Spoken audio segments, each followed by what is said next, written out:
Selama ini, kita menganggap perang Aceh adalah perang orang Aceh sendirian. Tapi pernahkah Anda bertanya, dari mana Teuku Umar mendapatkan bocoran strategi pergerakan pasukan Belanda secara presisi?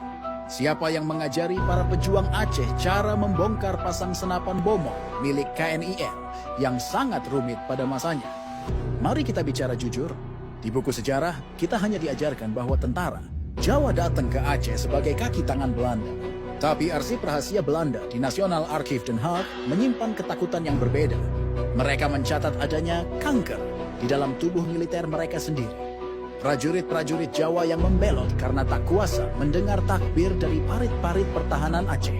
Lebih jauh lagi, ada jejak para keturunan Pangeran Diponegoro yang dibuang ke Sumatera. Mereka bukan sekadar tawanan yang pasif. Mereka adalah mentor, penasihat strategi, dan penghubung jaringan Islam internasional.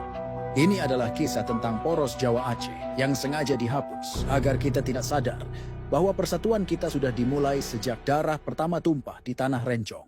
Tahun 1873, Belanda menyatakan perang terhadap Aceh. Namun Belanda punya masalah besar. Kas mereka kosong setelah terkuras habis melawan Pangeran Diponegoro di Perang Jawa antara tahun 1875 hingga 1830. Strategi mereka sederhana dan kejam, menggunakan orang pribumi untuk melawan pribumi. Ribuan pemuda dari desa-desa di Jawa Tengah dan Jawa Timur dipaksa atau ditipu untuk menjadi tentara KNIL. Mereka dijanjikan gaji besar, tapi yang mereka temukan adalah neraka hijau di hutan Aceh. Namun di antara ribuan tentara ini, ada kelompok yang membawa dendam lama. Mereka adalah anak cucu dari sisa-sisa pasukan Diponegoro yang terpaksa masuk militer kolonial hanya untuk bertahan hidup. Catatan kolonial menyebutkan bahwa tingkat desersi tentara Jawa di Aceh adalah yang tertinggi dibandingkan suku lain. Salah satu penyebab utamanya adalah kesamaan ideologi perang Sabir.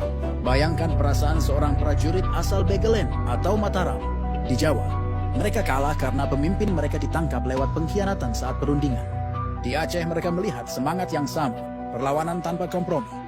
Dalam laporan rahasia Gubernur Militer Aceh, sering ditemukan catatan tentang prajurit Jawa yang sengaja salah menembak atau meninggalkan peti peluru di tengah hutan agar bisa dipungut oleh pejuang Aceh.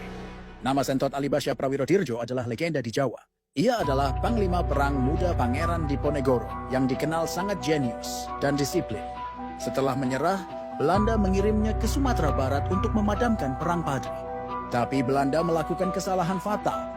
Sentot justru menjalin hubungan erat dengan para ulama Sumatera, termasuk jaringan yang kelak memasok logistik dan dukungan ideologis ke Aceh.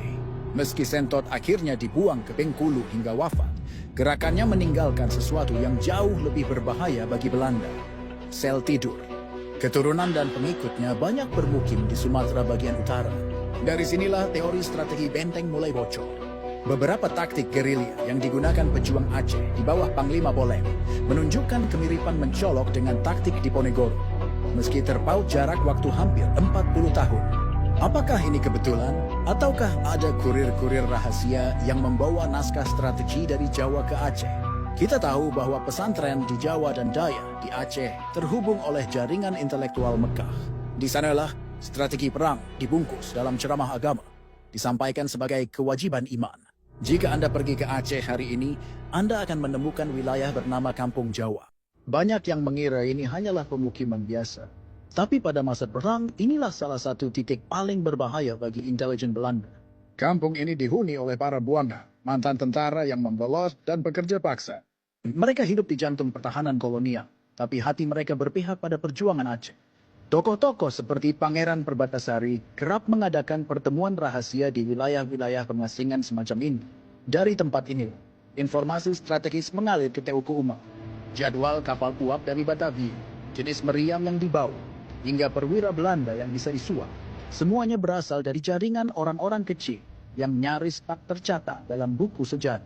Tanpa pasokan intelijen dari orang-orang Jawa di dalam benteng kolonial, banyak serangan mendadak Teuku Umar tak akan pernah sesukses itu. Perang Aceh bukan sekadar perang wilayah. Ini adalah jihad global pertama di Nusantara. Kitab Nasihatul Muslimin karya Syekh Abdus Samad Al-Pamimbani menjadi bacaan wajib para mujahidin Aceh. Meski berasal dari Sumatera, karyanya menyebar luas lewat jaringan ulama Jawa.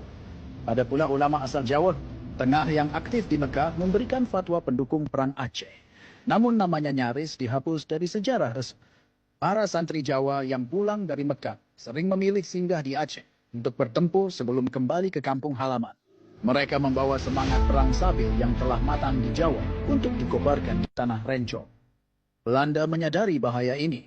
Snoek Hurgronje, arsitek utama penaklukan Aceh, dalam surat-suratnya memperingatkan bahwa bahaya terbesar bagi kekuasaan kolonial adalah bersatunya fanatisme agama orang Aceh dengan ketelatenan orang Jawa.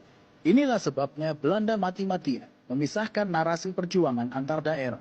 Jika peran orang-orang Jawa begitu besar, mengapa kita tidak membacanya di buku sekolah? Jawabannya adalah politik kolonial dan pasca kolonial.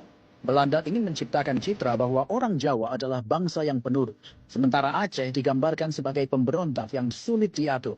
Narasi ini dipelihara untuk mencegah solidaritas. Jika orang Aceh tahu bahwa banyak orang Jawa mati di pihak mereka, dan jika orang Jawa tahu bahwa saudara mereka di Aceh berjuang demi harga diri seluruh Nusantara, maka kolonialisme akan runtuh lebih cepat. Bahkan setelah merdeka, sejarah kita tetap dikotak-kotakkan demi kemudahan administrasi kepahlawanan nasional. Mengetahui peran tokoh dan prajurit Jawa di Perang Aceh bukan untuk mengklaim kemenangan Aceh sebagai kemenangan Jawa. Sama sekali tidak. Ini adalah penghormatan tertinggi bagi Aceh sebagai magnet perjuangan.